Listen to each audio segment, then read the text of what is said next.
You find yourself stranded thousands of miles from home, bereft of money or possessions. For many, such misfortune would bring despair, even anger at fate's cruelty. Yet for Zeno of Cyprus, this calamity became the bedrock of his life's work and legacy. Once a wealthy merchant, Zeno lost everything when his ship was wrecked off the shores of Athens around 300 BCE. With no clear path forward, he wandered into a bookshop where he discovered writings on Socrates. Intrigued, he sought out the city's philosophers, immersing himself in their teachings.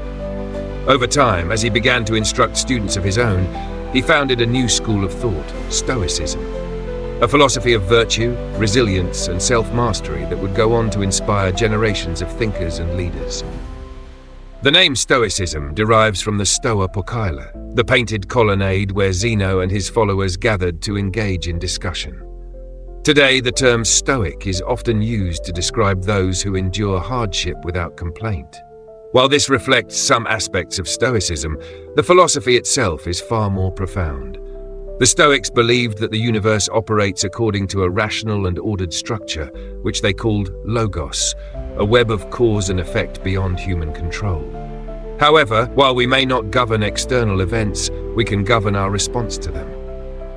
Instead of yearning for an ideal world, the Stoic embraces reality as it is, striving for self-improvement through four cardinal virtues: wisdom, the ability to navigate life's complexities with logic, knowledge, and composure; temperance, the practice of moderation and self-restraint; justice, the principle of treating others fairly, even when they do wrong; courage, not only in moments of great peril, but in the daily trials that test integrity and resolve. As Seneca, one of Rome's most famous Stoics, once wrote, "Sometimes even to live is an act of courage." But Stoicism is not a philosophy of detachment or inaction. Though it emphasizes personal growth, it does not promote selfishness. In an era when Roman law treated slaves as mere property, Seneca advocated for their humane treatment, arguing that all people share a common humanity. Likewise, the Stoics held that only those who cultivate virtue within themselves can create meaningful change in the world. One of the most remarkable Stoic figures was also one of Rome's greatest emperors. During his 19-year reign, Marcus Aurelius relied on Stoicism to lead the empire through war, personal tragedy, and political turmoil. Centuries later, his private reflections, compiled in Meditations, would provide solace and guidance to Nelson Mandela, as he endured 27 years of imprisonment during his struggle against apartheid.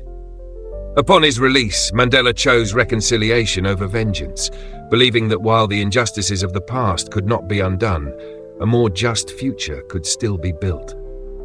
It's fascinating to see how the wisdom of ancient Stoics continues to echo through history.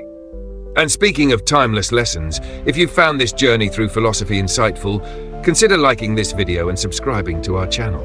After all, a pursuit of wisdom is best shared. Stoicism flourished for centuries in Greece and Rome before gradually fading as a formal institution. Yet its influence endures. Christian theologians like Thomas Aquinas integrated Stoic ideas on virtue, while its emphasis on tranquility of mind, ataraxia, bears striking parallels to Buddhist nirvana. One particularly influential Stoic, Epictetus, once observed that suffering arises not from life's events, but from our judgments about them. This insight profoundly influenced modern psychology, particularly rational emotive behavioral therapy, which helps individuals reframe destructive thought patterns. Similarly, Viktor Frankl's logotherapy, shaped by his experiences in Nazi concentration camps, draws on the Stoic belief that even in the darkest moments, we can find meaning through the power of our own will. Though born from the hardships of a shipwrecked merchant, Stoicism has traveled through time, shaping minds, strengthening spirits, and guiding those who seek to master themselves. Perhaps that is why, even today, its wisdom remains as relevant as ever.